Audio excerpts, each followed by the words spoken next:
Hi guys! Welcome to my mini vlog! For today's video, samahan niyo na naman ako sa isa na namang pagdi-DIY.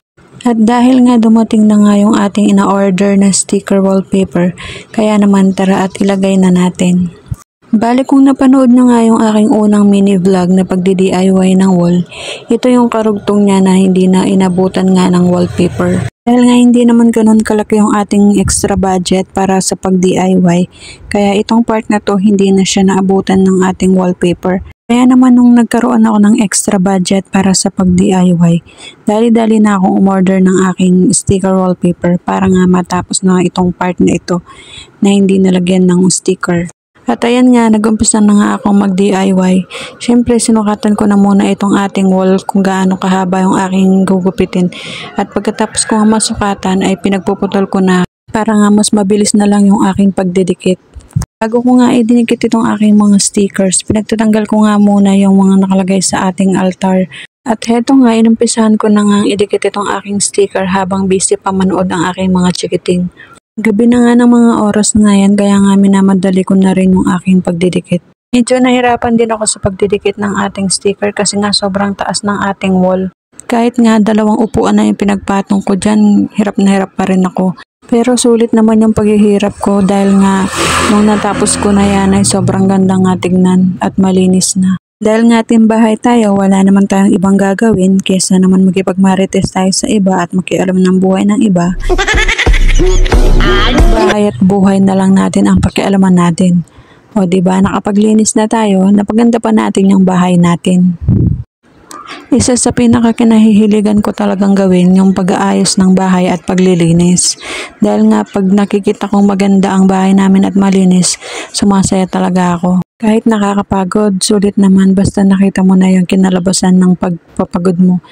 Lalo na kung napaganda mo at napalinis mo talaga ng gusto yung bahay mo.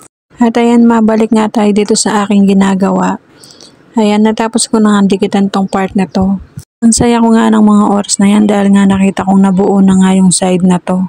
At pagkatapos ko nga ay lumipat naman ako dito sa side ng aming altar.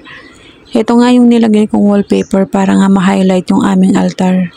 Mas nahirapan nga ako magdikit dito sa side na to dahil nga nandito yung altar namin. Yung parang gusto ko na nga lang lumipad dyan para lang maabot ko tong aking tinidikitan. Kabud na nga lang ako naging manananggal, bigla na lang gustong lumipad.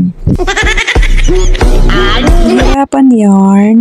Wala gusto mo yan, kaya push. Kaya mo yan para sa ikagaganda ng ekonomiya. Ay sa bahay pala.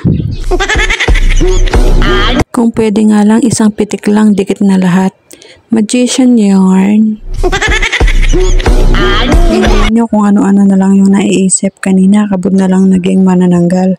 Ngayon naman naging magician. Kaya pa ba, day? Mabalik na nga tayo din sa aking ginagawa at baka kung san pa tayo mapunta. Ayan na nga at natapos ko na nga lagyan yung wall ng ating may altar. Kaya dito naman tayo sa mismong patungan. Nilagyan ko na nga rin ito ng sticker para nga hindi ko na siya lalagyan ng mga kurtina. At para mas madali na nga lang siyang punasan pag nagkaroon siya ng alikabok. At hindi na rin ako maglalaban ng mga kurtina. Mamadali na nga ako sa mga oras na yan dahil nga mag-aalas 9 na ng gabi, hindi pa nga kami nakakapaghapunan. Pagod at nagugutom na nga rin ako niyan. Pero buti na lang itong 2 chikiting ko hindi pa nga nahingi ng pagkain dahil nga busy pa nga sa panonood.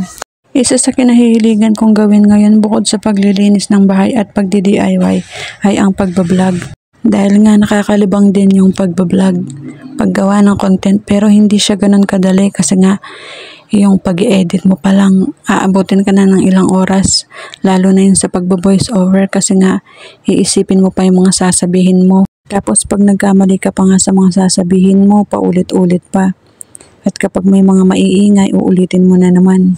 Pero pag nakatapos ka kahit isang content lang, ang saya sa pakiramdam kasi nga nakatapos ka ng kahit isa man lang. Ang itong ginagawa ko, ayan, hindi ko nga namalaya, napatapos na pala ako sa aking ginagawa. Nailagay ko na nga yung mga dapat kong ilagay dito sa aming altar. At ito nga yung before, at ito naman yung after. O diba, ang gandang tignan at ang aliwalas. malinis at maayos pa. Sa wakas nga ay nagawa ko rin yung gusto kong gawin dito sa aming altar. At eto na nga yung kanyang final look. Nilagyan ko pa nga siya ng wallpaper dito sa gilid para nga mas magandang tignan. So ayan guys, hanggang dito na lang yung ating vlog. Maraming salamat sa panonood. Bye!